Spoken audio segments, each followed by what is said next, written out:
Hey guys, what's up again? So 2020 Kubota RTV X1140. Going to be showing you how to check the pressure on this hydrostatic assembly. I couldn't find a lot of info out there on it. I got the shop manual. So what's happening is the machine won't drive under load, but when it's off the ground, it'll spin the tires. When I put it in high gear, it'll spin the tires in all the positions. But once I put it under load on the ground, it has no power to pull itself. So it's losing pressure somewhere. I know my pressure is probably low.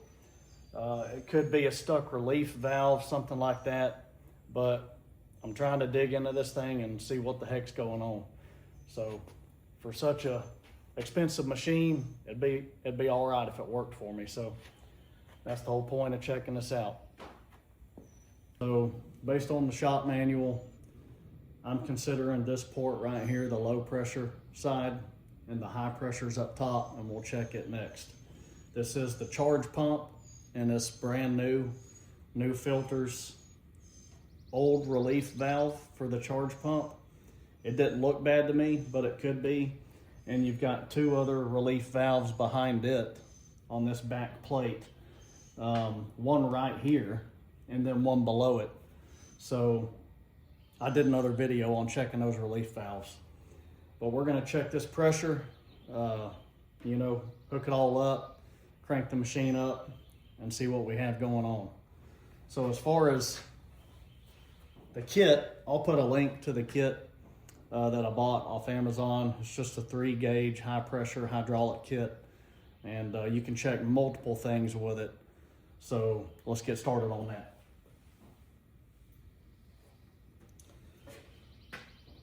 So the fitting that is going to work in this port right here is going to be, if you can see that, so G 1/4 inch. All right, so that's what's going to go there. And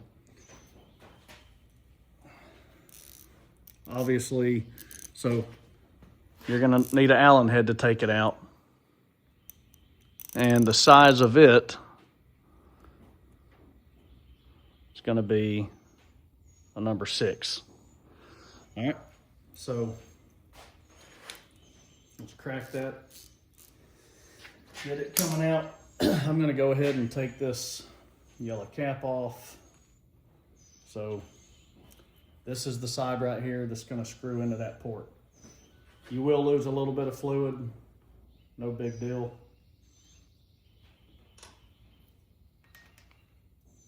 And there's an O-ring on this adapter. All right, and there's an O-ring right here. You do not want to lose that O-ring or mess it up. So let's get this thing snugged up. As far as how it hooks up, now your kit comes with 3 test lines, and this one is the G 1/4, which is stamped on that cap. So here's my gauge. All right, this is the lowest pressure gauge. 0 to 3,500 PSI.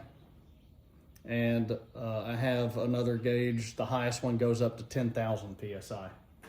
So I'm just gonna set that up here. Now we'll take this piece out. All right. And it's got a male end that's gonna go inside this once you take the cap off. And I will snug everything up once this is done. So there's an O-ring here. This male end is going to go in that hole right there. And we're going to,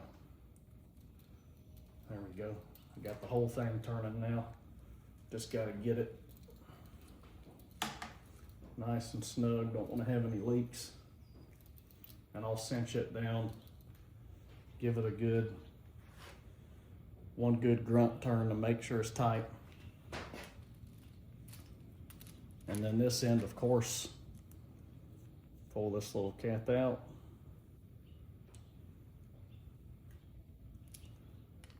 And there is an O-ring inside here.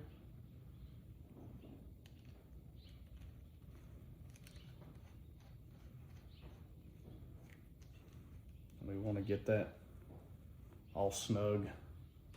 I'm going to go get a wrench, make sure all this is tight. This bottom one right here, all right, it's going to be a 3/4, and I'm snugging it up. I'm not going to wrench down on it too hard, not any tighter than that plug was. As far as this one goes, just going to snug it up. And then this top one here, I am using standard and metric because it's what works. And I'm just using a 17 on this bottom just to make sure it's snugged up. All right, so factory spec on the charge pump pressure side, which I'd consider the low side, is going to be between 63 and 120 PSI at 1400 RPM. So I don't have 2 people with me. They recommend you have 2 people so one can press the gas. It needs to be in neutral. But I don't have that, so it's in neutral. I'm going to crank it up, and I can, this hydrostatic rod right here, I can just run the throttle up using this. And I don't have a tachometer either to see where the RPMs are going to go, but I just want to see what kind of pressure I have and go from there. All right, so got it running. I have it in neutral, 2-wheel drive. I'm going to run it up to full throttle and see what it does. So my first main setting is 500, and the pressure is supposed to be between 63 and 120. So I probably need a pressure gauge that's even lower than this, but I'm going to see if the needle moves at all and go from there. My first notch is going to be 100. So let's see if anything happens.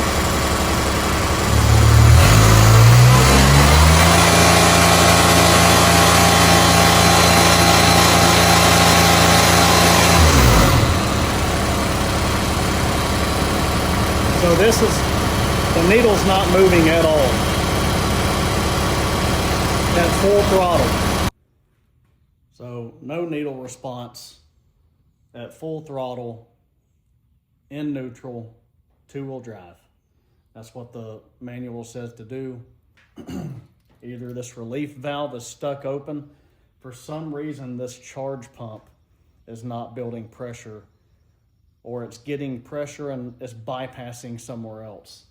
So I will end up having to take this whole thing apart, which I'll make a video on that. But I am gonna check the high pressure side and see what happens there. All right, so on your high pressure side, this port right here, that's gonna be your test port. And you're gonna wanna remove your unload linkage, all right? Make sure it's operating freely. But that just unloads the pressure. All right, so it's got two 12 millimeter bolts on it. We're gonna take it off and test this port. So for your high pressure test, you're going to have it in high gear, 2-wheel drive, and with you pressing the throttle, the pressure needs to be around 3,500 to 3,900 PSI. And it does, I mean, it's like 3,560 to 3,950, something like that. But I'm just roughing it, saying 3,500 to 3,900 PSI, this port right here. So we're gonna get it hooked up, take that linkage off, crank it up, and see what the pressure is. So 12 millimeter.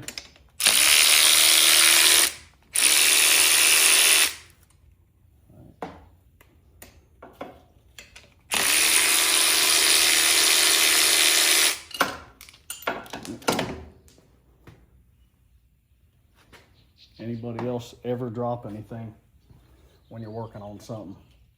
I'm telling you, you'll drop a bolt or a nut, it'll hit the end of my shoe and go somewhere where I almost can't never find it.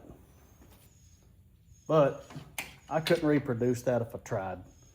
Like, if I drop a bolt down, it'll land right in front of me. But you need something, it'll hit your shoe, hit a rock, hit anything, it'll bounce off. Can't ever even find it. All right, so I got the linkage removed. This is free.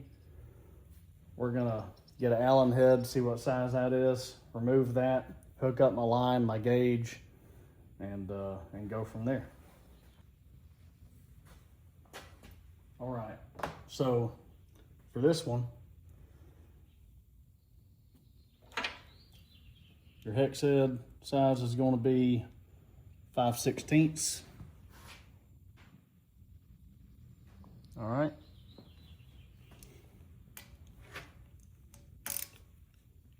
Just going to take that loose.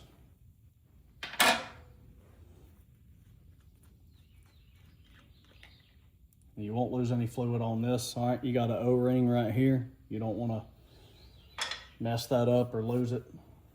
Now the size that's going to fit in this port is going to be G3/8. All right, so we'll take this yellow cap off. That O-ring should stay on there for you. It's actually kind of seated into the body of this, so you shouldn't have to worry about losing it. Then snug it up. All right, we're going to tighten it up. I'm not sure what size that is, but nope, it's not going to be a 3/4. So I'm just going to snug it up right now with this. You just want it to be, you shouldn't have to be any more snug than the plug was.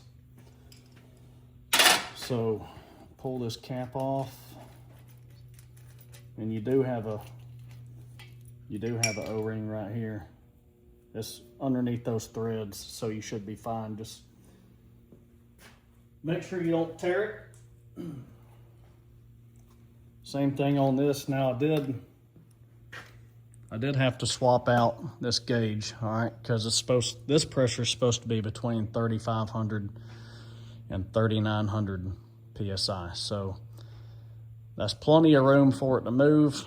See if we got anything going on up top.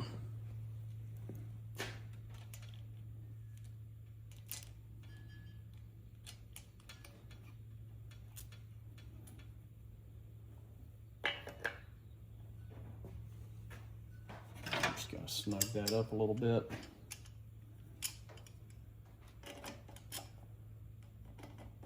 Not too tight, but where it ain't gonna leak.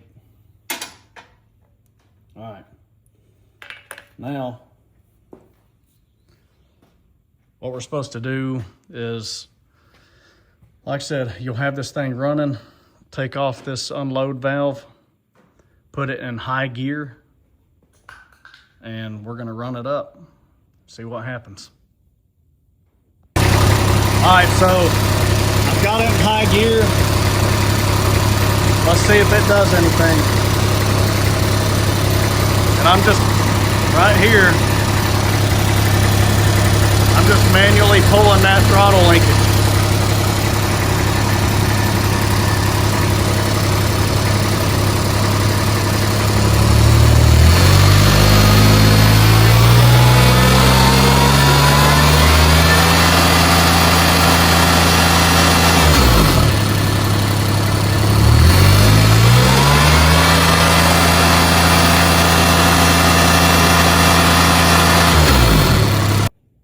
So high pressure side in high gear, I'm only getting about 700, maybe 800 PSI. It's supposed to be way higher, 3,500 minimum. So we definitely got a pressure leak. I knew that going all along, but I'm hoping that one of these relief valves are bad or stuck. but we're gonna get to the bottom of it. So if this video helped you at all, just doing some test procedures, diagnostics on your machine. If you have one that's, I mean, it could be multiple different things, but since I've already worked on this hydrostatic transmission and had to basically rebuild it,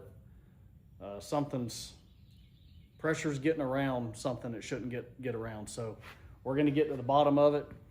If you are a Kubota expert, you're a master tech, I would love to hear from you what you have to say. You know, I'm open to anything, but we're gonna get it figured out. That's what this channel is for. Just some trial and error test procedures, and we're gonna get it rocking again. So like it, subscribe to the channel if you haven't, and we'll see you on the next one.